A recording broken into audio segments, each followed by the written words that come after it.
대한민국 최초 시사 감상실 시사봉에 오신 것을 환영합니다. 출발하는 시간 나의 마음씨부터 도착하는 시간 여러분 마음씨까지 즐겁고 포근하고 끈적끈적하고 질퍽질퍽한 시간들 되시기 바라겠습니다. 시사봉 출발합니다. 출발! 대한민국 최초 시사 감상실 시사봉에 오신 것을 진심으로 환영합니다. Welcome. Come on. Good. Yeah. 네, 반갑습니다. 시사봉의 남자 연훈이가 여러분의 방문을 진심으로 환영합니다. 앞서 말씀드렸지만 그 출발하는 시간 저의 마음씨에서 도착하는 시간 여러분 마음씨까지. 오늘 저희 그 시사봉에서 다룰 주제는요, 오늘이 2019년 4월 16일입니다. 여러분들이 혹시나 눈치 채셨겠지만 오늘은 세월호 참사가 일어난 지 이제 5주년이 되는 날입니다. 네, 5주기 되는 날이죠. 그리고 또 오늘 2019년 4월 16일은요, 여러분들도 많이 아시겠지만은 박근혜 전 대통령의 구속 만기일이기도 합니다. 그래서 오늘 시사봉에서 선정한 주제는 세월호와 박근혜와 세월호, 이렇게 주제를 선정을 해봤습니다. 둘 사이의 연관관계나 이런 것들은 여러분들이 누구보다 잘 아시겠죠. 사실 박근혜 정부 아마 2년 차 정도 됐을 때 발생됐던 그 선박 참사고, 이 사건으로 인해서 여기에서 대응을 제대로 하지 못한 박근혜 정부는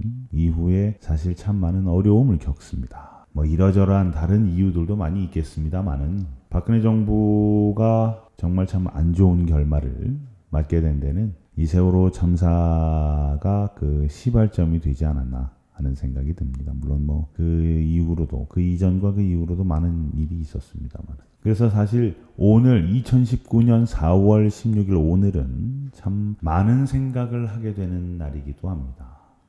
세월호 하나만 놓고 봐도 사실 참 아픔이 많고 많이 아프죠. 여러분들도 많이 아프실 겁니다. 생각과 사상과 이념과 이런 것들을 다 떠나서라도 안타까운 일이 발생된 겁니다. 일어나지 말아야 될 일들이 발생된 것들이죠. 오늘 4월 16일 오늘은요, 국정농단 사건으로 구속 기소돼서 상고심 재판을 받고 있는 박근혜 전 대통령의 그 구속 기간이 오늘 이제 만료가 되는 날입니다. 다만 구속 기간이 만료가 된다고 해서 잉여의 몸에서 풀려나는 것은 아니고요. 이미 그 공천 개입 혐의로 징역 2년이 확정된 그런 상황이기 때문에 항소를 하지 않아서 그 형이 확정이 됐죠. 이제 오늘이 지나고 오늘 밤 12시가 지나면 그동안에는 미결수의 신분에서 이제는 기결수의 신분이 돼서 계속 잉여의 몸으로 그 국정농단과 관련된 재판들을 계속 받게 되지요.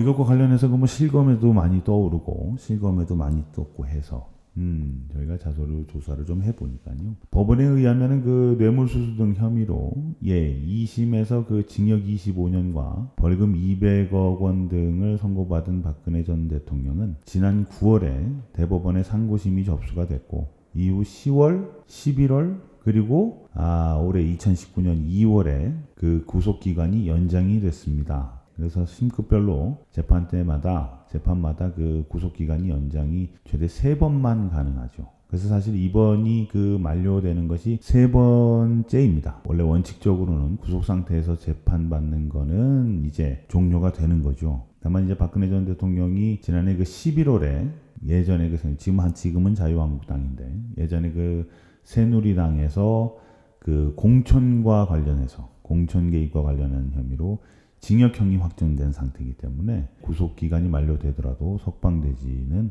않습니다. 안타깝습니다. 전직 대통령으로서 지금 잉여의 몸이 돼서 아직도 계속 재판을 받고 있고, 그 국정농단과 관련돼서 참 많은 국민들에게 정말 참 이 부분도 사실은 우리가 경험하지 않았으면 정말 좋았을, 우리에게 일어나지 않았으면 정말 좋았을 일이 아닌가 싶습니다. 참 대한민국 대통령들 참 온전하게 이해하신 분들이 별로 없으신 것 같아요. 그렇습니다. 이게 참 왜 이런지 모르겠습니다. 아무튼 박근혜 전 대통령의 경우는 지금 계속 국정농단과 관련해서 참 많은 재판들이 걸려 있기 때문에 대법원에 지금 심의가 돼 있고, 법조계에서는 전원 합의체가 이미 주요 쟁점에 관한 상당 부분에 대해서 심리를 진행한 만큼 아마 빠르면 이달 안에 4월 안에 어느 정도 국정농단 사건과 관련한 선고가 아마 내려질 가능성이 있다. 이런 식으로 전망도 아주 조심스럽게 하고 있다고 합니다. 그래서 아마 그 재판 결과가 대법원에서 이제 최종 결정이 내려지면 아마 어느 정도 일단락이 되지 않을까 싶습니다. 그리고 이제 또 하나의 어떤 사건, 세월호죠. 앞서 말씀드렸던 세월호. 정말 일어나지 말았어야 될 일이죠. 수학여행을 가던 안산 단원고 학생 325명을 포함해서 한 476명의 승객을 태우고 가던 인천에서 제주로 향하던 세월호가 2014년 4월 16일 전남 진도군 앞바다에서 급변침하면서 침몰하게 되죠. 구조를 위해서 현장으로 달려가던 해경이 도착했을 때 가만히 있으라는 방송을 했던 선원들이 방송을 하고 섬 내에 있게 했던 선원들이 승객들을 버리고 가장 먼저 탈출해서 구조가 되죠. 그래서 사실은 배가 침몰한 이후에는 사실 구조자는 없습니다. 단 한 명도. 그것이 지금까지 계속 해결되지 못한 가장 큰 한을 풀지 못한 그런 게 이유 중에 하나죠. 그래서 검찰이 수사를 통해서 사고 원인 등을 발표를 했습니다마는 참사가 발생했던 원인, 또 수습 과정에서 발생한 많은 의문들, 그러다 보니 아직도 5년이 지난 지금도 이 세월호 참사는 현재 진행형으로 진행되고 있습니다.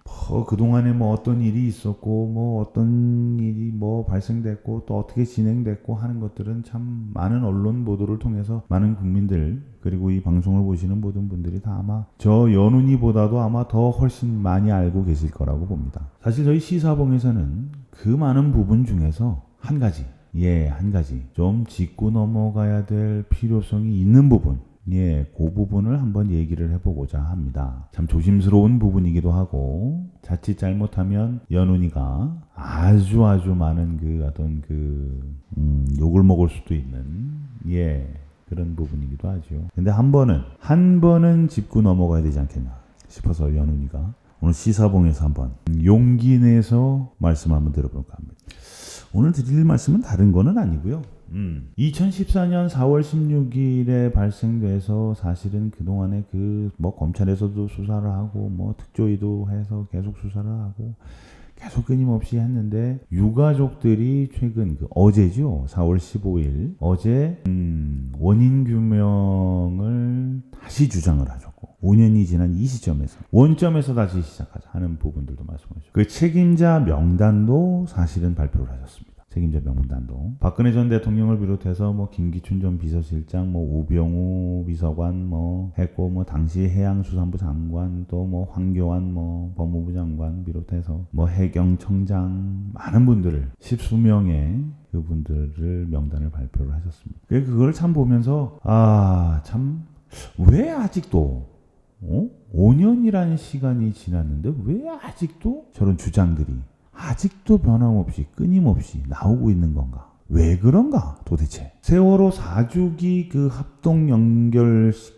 추모식 안산에서 열렸었죠. 화랑추모관에서 열렸던 작년 2018년도 4월 16일 날 열렸. 그때 정부 대표로 참석한 이낙연 국무총리는요, 조사를 통해서 문재인 정부는 세월호를 늘 기억하며 세월호 참사의 진실을 완전히 규명하고 그 교훈을 깊게 새기며 안전한 대한민국을 만드는데 혼신의 노력을 다할 것이라고 밝혔습니다. 요게 2018년 4월 16일 세월호 4주기식에서 이낙연 국무총리가 정부 대표로 밝힌 내용입니다.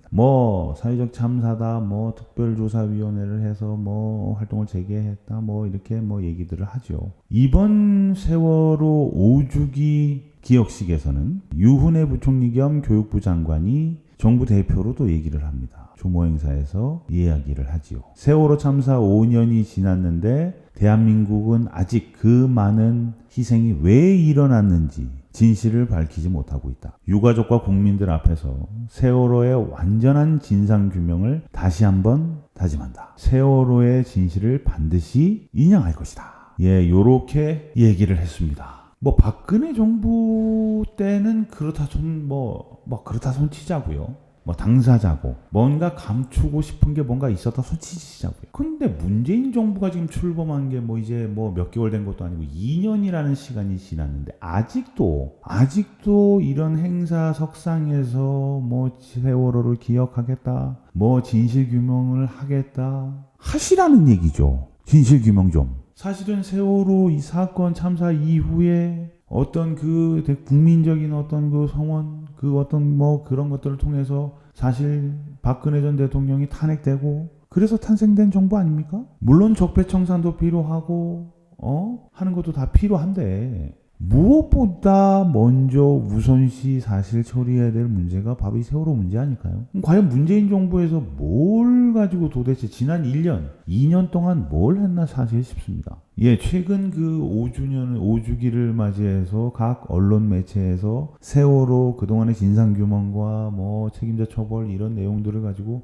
다큐멘터리도 많이 나오고 최근에는 그 생일이란 영화를 통해서 뭐 또 이렇게 그 국민적인 또 관심을 받고 이렇게 지금 하고 있는 판인데 그런 것들을 보면서 과연 문재인 정부 2년, 민주당 정부 2년은 도대체 뭘 한 건가? 문재인 정부가 들어섰던 2017년 5월 이후에 그 전 정부에서 했던 그런 내용들과 지금 그냥 뭐 사실은 그닥 그렇게 크게 밝혀진 것도 없고 드러난 것도 없고 계속해서 계속 그렇게 크게 달라진 건 없는 것 같아요. 여러분들은 어떻게 생각하십니까? 유가족들이 요구하는 것도 이것까지는 밝혀졌는데 좀 더 밝혀달라는 게 아니고 그때하고 지금 밝혀달라는 거하고 크게 다르지는 않아요.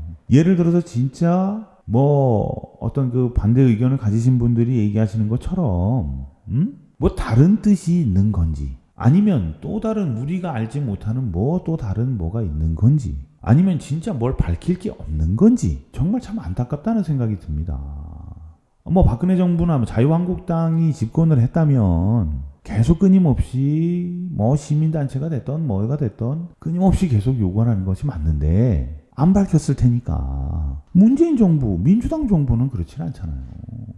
특조위에서 수사권이 없어서 못했다 그러면 수사권을 주면 되는 거고 그걸 국회에서 어떤 표대결을 해야 될 것 같으면 오케이 자유한국당이야 그렇다 손 치더라도 민주당에서 정의당이나 민주평화당이나 바른미래당이나 협조를 구해서 하면 되는 거 아닙니까? 민주당에서는 하고자 하는데 그 이외 다른 정당들 민주당이나 민주평화당이나 바른미래당이나 정의당이 안 도와주는 거 아니잖아요. 그렇지 않습니까? 표대결을 해야 되는 문제 같으면 그렇게 해서 해결을 하면 되는 거고 수사권을 줘서 진짜 진실규명을 원한다 그러면 해야 되는 거 아닙니까? 지금도 계속해서 계속 끊임없이 계속 이런 얘기 저런 얘기 이런 유언비어 저런 유언비어들이 계속 끊임없이 나오고 사실은 그러다 보면 유가족들도 이 문제의 유가족들도 얼마나 지치고 힘들겠습니까? 내 아이가 저 진짜 차갑고 진짜 어두운 바다에 빠져 죽었는데 그래서 그 아이의 어떤 혼을 달래주고 싶은데 뭔가 진실이라고 밝혔던 그런 내용들이 아니라 하는데 뭐가 진실인지 이게 시간이 지나고 자꾸 이런 식으로 이렇게 시간이 자꾸 흘러가다 보니까 또 다른 이야기들이 태어나오게 되고 애초에 국민들도 점점 지쳐가는 모습도 보일 수도 있고 몇몇 사람들이 막말 던져서 또 상처받게 되고 완벽하게 뭔가 처리를 해야 될 문제들이 있으면 처리를 하자는 거죠. 빨리 모든 진상 규명하고 진짜 책임을 져야 되는 사람이 있으면 책임을 지고 처벌할 사람 처벌하고 해서 빨리 봉합이 돼야 유가족들의 아픔도 점점 좀 완벽하게 낫게 하겠습니까? 자식 먼저 보냈는데 그 부모 마음이 눈 감는 그날까지 편하시겠습니까? 하지만 지난 2년 동안 말로만 저희는 기억하고 있습니다. 우리 문재인 정부에서는 뭘 어떻게 하겠습니까? 제발 좀 입으로만 좀 너블너블 대지 말고 북핵에 신경 쓰시는 만큼 이 문제도 좀 신경 써서 정리를 하시든가. 만약에 진짜 밝힐 게 없으면 진짜 저희가 철저하게 조사를 했더니 여기에 답디다 발표를 하시든가. 그러니까 자꾸 어떤 다른 생각을 가지신 분들이나 이런 분들은 정치적으로 이용하지 마라. 자꾸 세월호의 이 어떤 아픈 역사를, 아픈 기억을 자꾸 정쟁화시키는 것 같고 이용하는 것 같고 자꾸 그런 느낌을 지울 수 없는 것 또한 사실 아닙니까? 그게 아니라면 진짜 그 유가족들의 아픔을 정말 보듬고 감싸고 싶으시다면 이제 얼마 안 남지 않았습니까? 이제 한 3년이라는 시간밖에 없습니다. 이희찬 대표가 민주당 정부 20년 플랜 50년 플랜 말씀하시는데 그건 그때 가봐야 아는 거고, 지금 문재인 정부 지금 임기 이제 한 반 조금 더 남았지 않습니까? 지난 반 2년 동안 지내오시면서 뭐 하셨냐 이거죠. 특별하게 그 전 정부하고 달라진 게 없잖아요. 다른 게 없잖아요. 배 인양한 거 그거는 사실 냉정하게 얘기해서 박근혜 정부서부터 시작했던 거 아닙니까? 이거 걸리고 저거 걸리고 해서 했던 거고, 이유 여러 막론하고 2016년 지난 2017년도 4월 달에 배 인양하고 바로 세워서 조사할 거 조사하고, 또 거기서도 또 일부 몇몇 분들 시신 수습했고, 그거 말고는 지금 한 게 없잖아요. 만약에 국회에서 뭔가를 해야 된다 그러면 국회에서 다른 당들한테 좀 도움을 좀 청하시든가, 아니면 정부 차원에서 하시면 되지 않을까요? 세월호 참사 당시에 그렇게 그냥 나와가지고 그냥 너블너블 되시던 그 이재명 도지사도 이렇게 참 조용하시고 경기도지사가 됐는데 그 수많은 그 연예인들도 그냥 가가지고 행사에 가가지고 그냥 그렇게 하죠. 그런 거가 지금 중요한 게 아니지 않습니까? 물론 그것도 중요합니다. 위로하고 다시 한번 기억하게 하고 오케이, 다 필요합니다. 근데 지금 무엇보다 중요한 건 진실규명, 유가족들이 원하는 진실규명. 그래서 유가족들의 짐을 빨리 덜어드리자 이겁니다. 정치적으로 이용하거나 이런 다른 의도가 있는 게 아니라면 이제는 5년이라는 세월이 지나서 지금 이 시점에는 어느 정도 밝혀져야 되는 거 아닙니까? 정권도 바뀌었고, 국회 다수당도 바뀌었고, 각 지자체 단체장들도 다 이제 못 밝힐 게 뭐 있습니까 도대체. 참 안타깝습니다. 오늘 2019년 4월 16일 정말 참 안타까운 주제들을 가지고 시사봉에서 여러분들께 말씀을 드렸는데요. 대한민국 국민들은 끝까지 지켜볼 것입니다. 제발 내년 2020년 4월 16일 날은 모든 내용들이 다 밝혀지고, 그래서 유가족을 비롯한 모든 국민들이 그 차가운 바닷속에서 떠났을 그들을 위해서 그들의 영혼을 달래줄 수 있는 그런 자리를 마련했으면 좋겠습니다. 그리고 다시는 대한민국에서 이렇게 일어나지 말아야 할 참사가 다시는 일어나지 않도록 뭔가 노력하고, 이제는 발전적으로 그 힘든 이런 상황에서 좀 벗어나서 이제는 좀 발전적으로 앞으로 걸어 나아갈 수 있었으면 좋겠습니다. 오늘 시사봉 참 무겁고 조금은 다루기 힘든 주제를 한번 다뤄봤습니다. 더 이상 아프지 않았으면 좋겠습니다. 국민들도 또 세월호 유가족들도 그 어떤 누구도 아프지 않고 가슴 상하지 않고 마음 상하지 않고 좀 웃을 수 있는 그런 대한민국이 됐으면 좋겠습니다. 시사봉 여기서 마치겠습니다. 감사합니다.